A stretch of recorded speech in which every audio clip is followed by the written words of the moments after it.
jailhouse letters, opening up to a fellow inmate, her case, her family, her daughter. Staggering new revelations in her own words. WESH 2 has the letters, and an expert weighs in on how they could impact her murder trial. WESH 2's 10 at 10 starts now. Casey Anthony bears her soul behind bars, befriending an inmate, writing letter by hand, and holding intimate conversations. Good evening. I'm Martha Sagowski. Jim is off. Hundreds of pages of documents give a new glimpse into what's been on Casey's mind in jail. Her daughter Kaylee, her reaction to the discovery of Kaylee's remains, and stinging allegations against every member of her immediate family.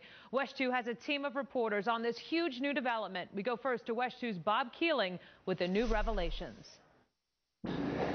Well, the revelations from Casey Anthony's jailhouse pen pal knocked the legs out of one story Casey's been telling from the beginning about Zanny the nanny. And our sources want to hear Casey explain how she knew so early on about Kaylee's remains being found in a baby blanket. Detectives say Casey Anthony admitted to her jailhouse pen pal Robin Adams that, quote, there was no Zenaida. Zanny the nanny, the woman Casey blamed all along for kidnapping and presumably murdering her daughter, Kaylee Anthony. Adams claims Casey told her she would use chloroform on her when Kaylee had trouble sleeping.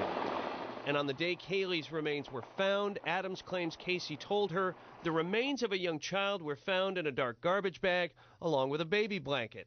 Detectives say that information had not been made public yet, and only the person who did it or law enforcement would have known the details. When a false finding of bones at Blanchard Park was reported, Adams says she saw Casey giggling about the report. But with the December 11th discovery, she says Casey was nervous and scared, even broken at the news.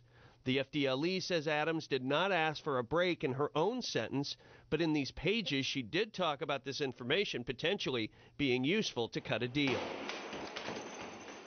Casey also revealed new disturbing details about her family, from accusations she was molested to how she says she was betrayed. WESH 2's Amanda Ober continues her team coverage on these late-breaking developments. According to the letters, Casey is disgusted with her parents' behavior. She also accuses her brother Lee of sexually abusing her until she was about age 15. Now, in one letter, Casey talks about her mother failing to show up for one of Casey's court hearings last year. Casey writes, turns out she meets with Meredith Vieira, formerly of The View. She's not well enough to take advantage of seeing me in person on Friday, but can schmooze with the dirtbags the next day. In another letter, Casey claims her mom is looking to capitalize on Kaylee's death. Again, referencing her mom, Casey writes, come to find out, she put a trademark on Kaylee's name a few months ago and even talked about doing the same with mine. Betrayal. I'm so sick to my stomach even thinking about this. And as for the claims of sexual abuse, Casey told her pen pal, I know what it feels like to be physically, emotionally, and sexually abused. I was to blame for my brother walking into my room at night and feeling my breasts while I slept. I think my dad did the same thing to me, but when I was much younger. These letters do indicate that as far as Casey is concerned, there is a huge rift that has developed between herself and her family. Now, she also praises her attorney, Jose Baez, calling him a caring friend and father figure. Amanda Ober reporting, WESH 2 News. The letters not only give a new peek at Casey's life behind bars, they also could greatly alter her murder trial. WESH 2's Kendra Astrike got a legal expert's opinion and continues our team coverage live outside of Casey Anthony's home. Kendra. And Martha, one attorney says this new evidence reveals Casey Anthony may have been used and abused by fellow inmates for their own benefit, and abused, Casey claims, by members of her own family. Allegations and revelations that could work for and against her in court. The things that were revealed, even if they're half true, are very shocking. Defense attorney Richard Hornsby says the biggest shocker in Casey Anthony's jailhouse letters, her claims she was sexually abused by her brother Lee and father George.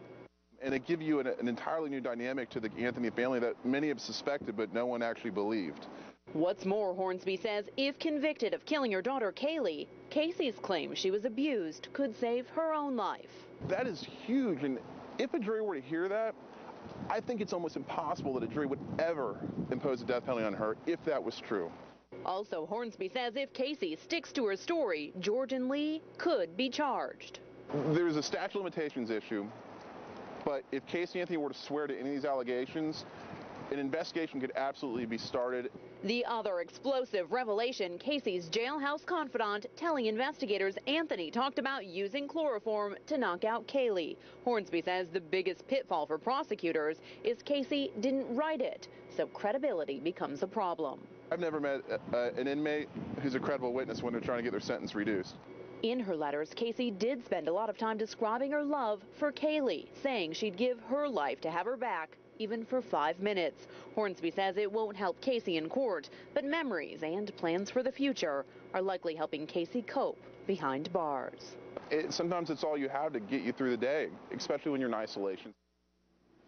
Tonight, the Anthonys didn't answer their door, and their attorney is not commenting about the allegations until he's read all of the letters. Casey's attorney says the letters show her need for companionship, her love for her daughter, and maintains she's innocent. Live in East Orange County, Kendra Ray, Strike West 2 News on CW18. Our coverage continues online, where you can read all of Casey's jailhouse letters for yourself.